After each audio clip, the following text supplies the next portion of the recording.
Men are easily attracted to women who know these 5 things. In this video, you will discover what is actually important to a man to continue to be attracted to you and, of course, also pursue you. And of course, if you are ready to discover how to get his heart and, of course, his mind constantly focused on you, comment "I am ready" right below. Hey, I'm of course Antia, founder and creator of the Magnetize Your Man method. And look, this is the channel where we magnetize your man so that the man you want, desires, and pursues you forever. Now, if you like anything about this video, what I wear, my content, my background, hey, do me a favor, give it a thumbs up, and also don't forget to subscribe as well by hitting that lovely bell to get notified for more juicy videos coming your way. And lastly, sharing is caring, so share this video with a girlfriend or two. Now, of course, for those of you who don't know that, lastly, listen all the way through the end because I will have a surprise bonus for you. So let's go ahead and dive right into the 5 things that are really important and men really wish women knew because it makes them more attracted to them. Number 5 is empower him on his mission. Now, this is really important. Sometimes I see women actually more competing with his mission, okay? And that then also, of course, it takes a secure attachment style or at least like working on either if you have an anxious attachment style or an avoidant attachment style to empower him on his mission. And that is really important to really balance all of his archetypes. So his mission is really important because it's about his vision, it's about integrity, it's about him being in congruency. So like if he has like a longer work day or he has to pull a late night, then empower that inside of him, right? Like ask him questions about his mission, about his purpose. Why is he on this planet, right? Like what is his plan? Like what makes him get up in the morning? And that will make his heart grow fonder towards you. Now, of course, I'm talking about if you have an evenly masculine and of course balanced man. If you have of course more a man who's using his work to escape from the relationship, that's of course not what I'm talking about. Now, number 4 is dance with tension. So men are really attracted to women who get this, who are actually able to hold tension inside of themselves. So I give you an example. So if you go on a date and you are actually interested in the man and you may not even say something in that moment, you may just smile at him and you don't know how he actually feels about you. What happens is you are feeling tension inside of yourself because you are in the unknown, you're in the uncertainty.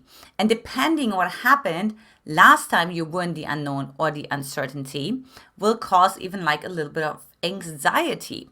Now, it's a positive tension though, because it's also extremely attractive, extremely magnetic.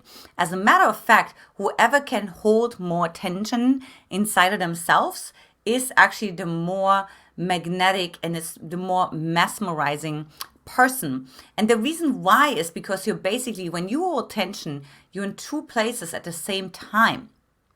You're of course in the place with yourself where you currently are, but then you're also with that future possibility, which you don't know what that is, but you still are open. You have an open heart to it.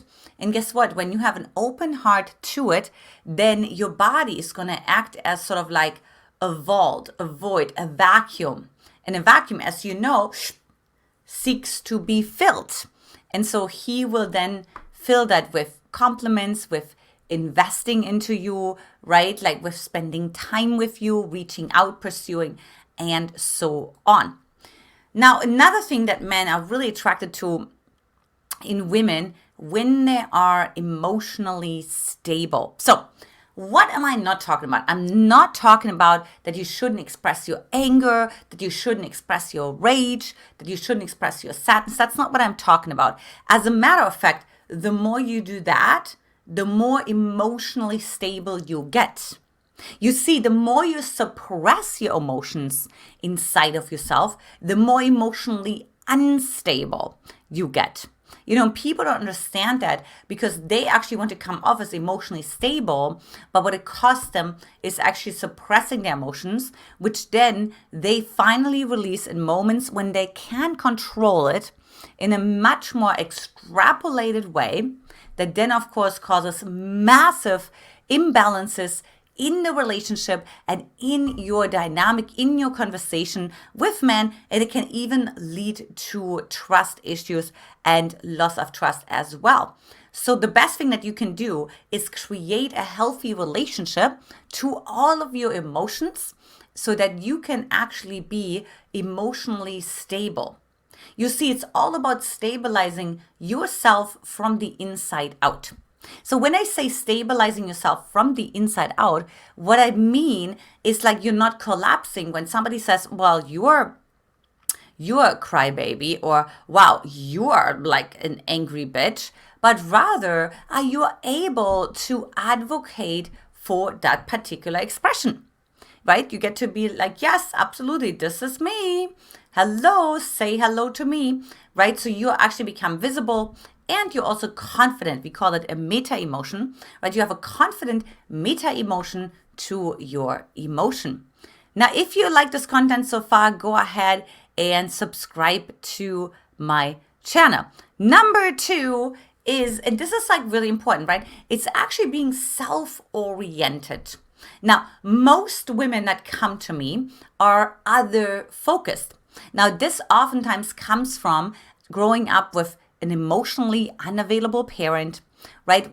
Of course, also with a narcissistic parent, with an abusive parent, right? You actually become more other focused because you learn that you have to predict the change of the behavior of the other person, right? Or you have to be able to please the other person in order for you to get the approval that you so deeply desire, right? But that's actually not very attractive because a lot of women think, well, I get treated the way I treat other people. So if I give to other people, then they give to me. Nothing could be further from the truth.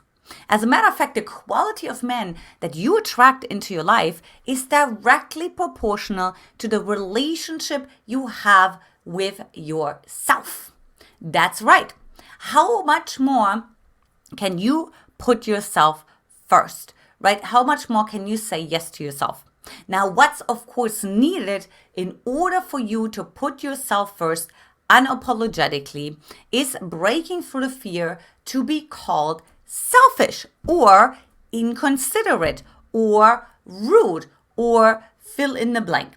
And so again, the same principle applies where you really want to learn how to have a positive relationship to being selfish, right? To being self-oriented, okay?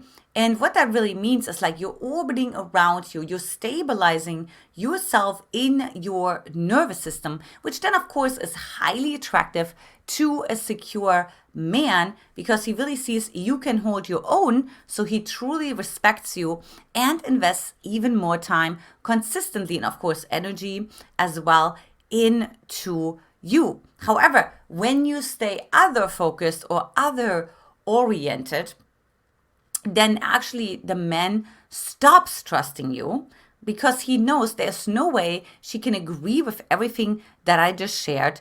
And there's also no respect because he knows that, you're not going to say no, you're not going to set boundaries, you're totally willing to leave yourself, abandon yourself, and eventually that then becomes a self-fulfilling prophecy, and that's how he ends up treating you.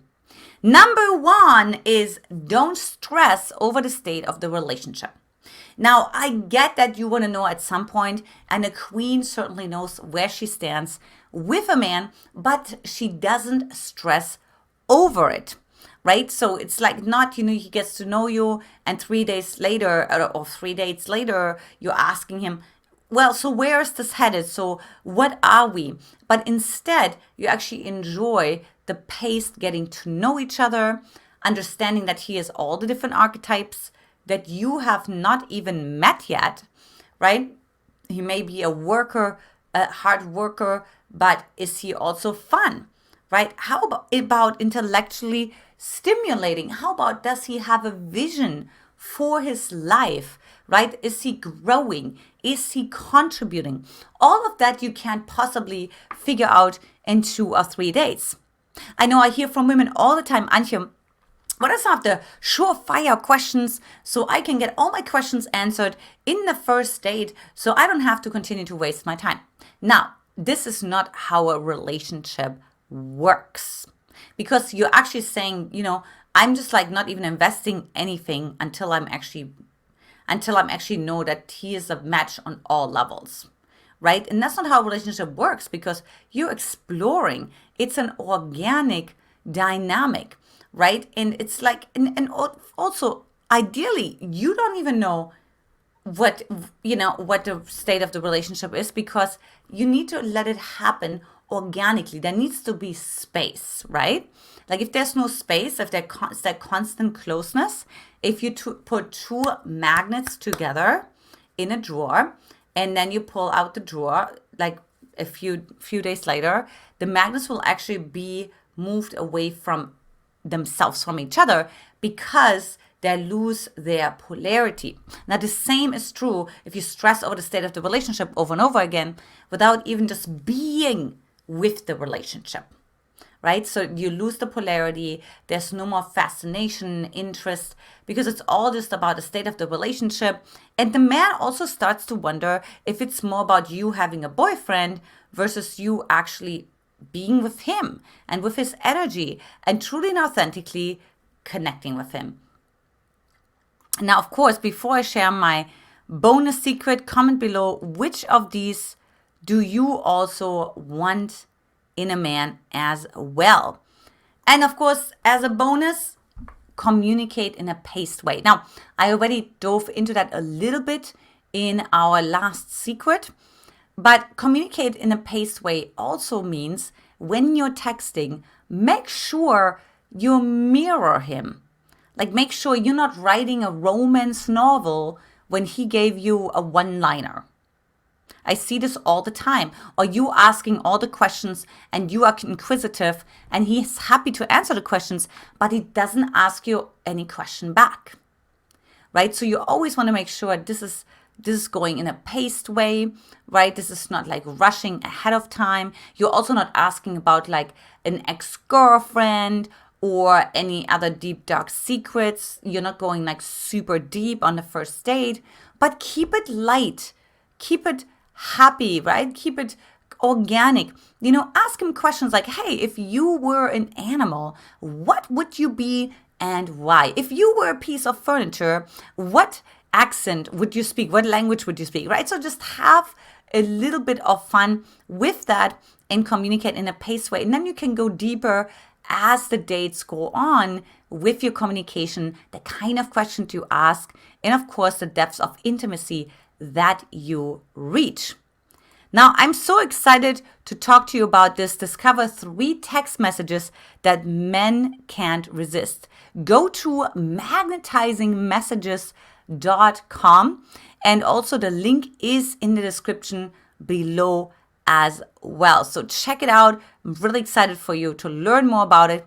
And lastly, if you haven't watched it already, when a man deeply loves you, he will start saying these 5 things. Lots of love to you, ladies. I will talk to you next time. Take care.